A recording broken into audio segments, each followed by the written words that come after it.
नमो बुद्धाय। बुरे हालातों से कभी नहीं डरोगे। गौतम बुद्ध की कहानी एक समय की है जब गौतम बुद्ध अपने शिष्यों के साथ एक जंगल में यात्रा कर रहे थे। वह जहाँ भी जाते उनके प्रवचनों को सुनने के लिए लोग बड़ी संख्या में इकट्ठा होते थे। एक दिन बुद्ध एक छोटे से गांव में पहुंचे। गांववासी उनका बेसब्री से इंतजार कर रहे थे ताकि वे उनके उपदेश सुन सकें। बुद्ध एक पेड़ के नीचे बैठ गए और अपने शिष्यों के साथ ध्यान लगाने लगे। तभी वह एक युवा व्यक्ति गांव के पास से गुजरते हुए वहां आ पहुंचा। वह व्यक्ति अपने जीवन से बहुत परेशान था और अपने बुरे हालातों से जूझ रहा था। उस व्यक्ति ने सुना था कि गौतम बुद्ध महान ज्ञानी और मार्गदर्शक है जो लोगों को उनके जीवन की समस्याओं से निजात दिलाते हैं। वह युवक बहुत परेशान था। वह युवक बुद्ध के पास गया और बोला, महात्मा, मैं बहुत दुखी हूँ। मेरे जीवन में सब कुछ उल्टा हो रहा है। मेरे पास धन नहीं है, परिवार के लोग मुझसे नाराज रहते हैं और मुझे कभी भी शांति नहीं मिल रही है। कृपया मुझे कुछ ऐसा बताइए जिससे मैं इन हालातों से उबर सकूं। बुद्ध ने उसे ध्यान से सुना और मुस्कुराते हुए बोले, तुम्हारी समस्या सिर्फ तुम्हारी नहीं है।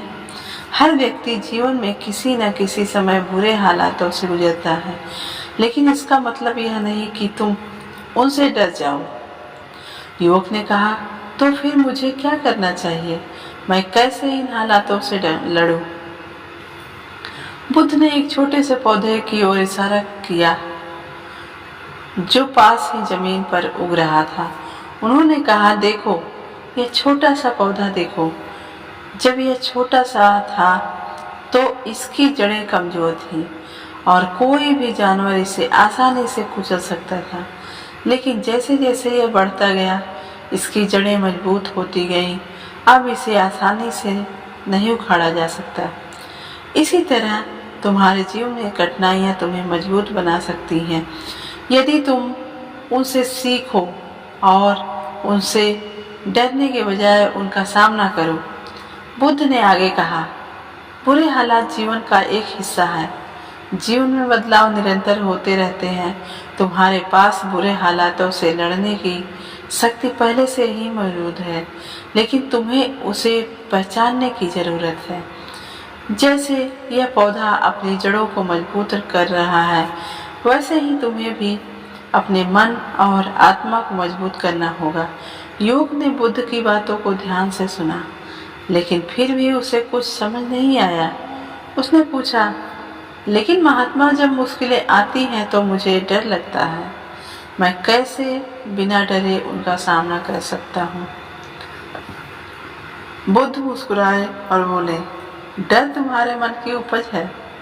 जब तुम किसी समस्या का समाधान करते हो तो तुम्हारा मन कल्पना करता है कि तुम असफल हो जाओगे, तुम हार जाओगे, लेकिन यह मात्र एक कल्पना है। जब तुम अपने मन को नियंत्रित कर लोगे और उसकी कल्पनाओं को वास्तविकता से अलग कर सीख लोगे तो तुम देखोगे कि डर गायब हो गया। उसके बाद बुद्ध ने एक और कहानी सुनाई। उन्होंने कहा, बहुत पहले की बात है। एक बार जब राजा ने अपने राज्य में घोषणा की कि जो भी व्यक्ति उनके सामने अपने डर की सबसे अच्छी परिभाषा देगा उसे इनाम दिया जाएगा। कई लोग राजा के दरबार में आए और अपने अपने डर के बारे में बताया, लेकिन एक बूढ़े आदमी ने राजा से कहा, डर केवल एक परछाई है। जैसे ही तुम उसकी ओर बढ़ते हो वह गायब हो जाता है। राजा ने उस व्यक्ति को इनाम दिया क्योंकि उसने सच्चाई समझी थी। बुद्ध ने युवक से कहा, बुरे हालात भी इसी तरह हैं। जब तुम उनसे दूर भागते हो तो वो और भी डराने लगते हैं, लेकिन जब तुम उनका सामना करते हो तो वो अपने आप कमज़ोर हो जाते हैं। युवक ने बुद्ध की बातों को समझ लिया। उसने पूछा, तो मुझे क्या करना चाहिए महात्मा? बुद्ध ने उत्तर दिया, सबसे पहले तुम्हें अपने मन को स्थिर करना होगा। ध्यान का अभ्यास करो। ध्यान तुम्हारे मन को शांत करेगा और तुम्हें यह समझने में मदद करेगा कि बुरे हालात अस्थायी नहीं होते, वे आते हैं और चले जाते हैं। दूसरा, अपने जीवन में सकारात्मक दृष्टिकोण अपनाओ। जब तुम बुरे हालातों का सामना करते हो तो सोचो कि यह तुम्हारे जीवन में कुछ नया सिखाने के लिए आया है। हर समस्या के पीछे कोई न कोई सीख छिपी होती है। युवक ने बुद्ध को धन्यवाद दिया और वादा किया कि वह उनके उपदेशों को अपने जीवन में अपनाएगा। उसने मन में ठान लिया कि अब वह कभी भी बुरे हालातों से नहीं डरेगा, बल्कि उनका सामना करेगा और उनसे सीखने की कोशिश करेगा। इस कहानी से हमें यह सीख मिलती है कि जीवन में बुरे हालात आना स्वाभाविक है।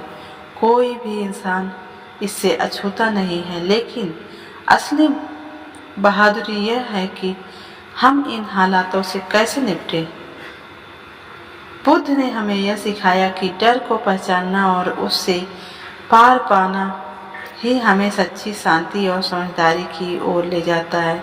आखिरकार बुरे हालात सिर्फ अस्थायी होते हैं और उनके बाद हमेशा अच्छे दिन आते हैं।